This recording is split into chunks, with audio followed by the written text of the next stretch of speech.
one Lenny. Shut. Huh? Oh, let's say show do any. Well, who don't be Leo? Do I know, mommy, what that was in yeah. Favuku, this place is still showing now. Koba me nowhere see. Do you hook it? But me say it's a balance now. Sure, we can't tell what to be by your amulis has have a cutting.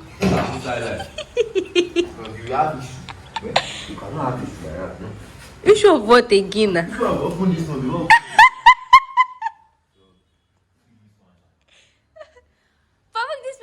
It doesn't have enough now. I used to injure it. It's only folding. So when they say, hey guys, welcome back to my YouTube channel. Oh, where are they been? Set it very well now. Oh, my. I better go. That's 4. Why did they? You know that's all people will go for. Yeah.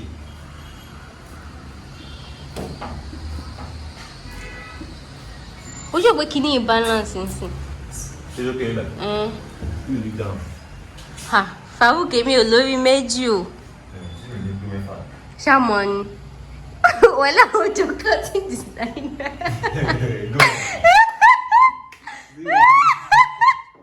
Guys, patronize Faru cutting, sir. Faru cutting, sir, what? Faru cutting, sir. Seriously, Thomas' biography, why did you pay your first work was in Ash Davis Empire? She died at Quarry, she's bad.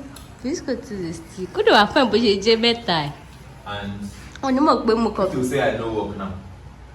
I feel all this okay. Do design like. You say no work, it's laying that was in Faru cutting, sir. Oh, yes, I know work. Oh, no mind.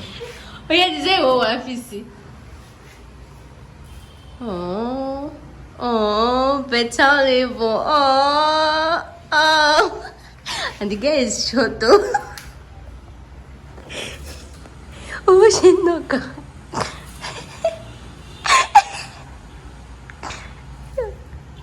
Bele Farouk. Thank you very much. Ma we take my camera no ma do nice delay. The camera is nice.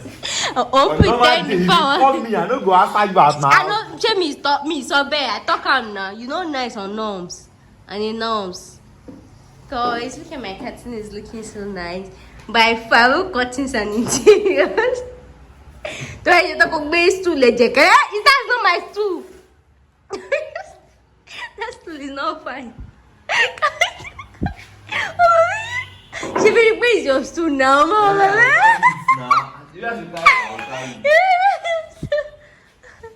Okay, so thank you, Fab. Hey guys, let's talk about my YouTube channel.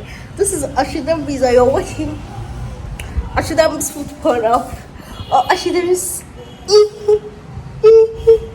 Oh, my camera is fine. It's fine. Yeah, I'm going to my house.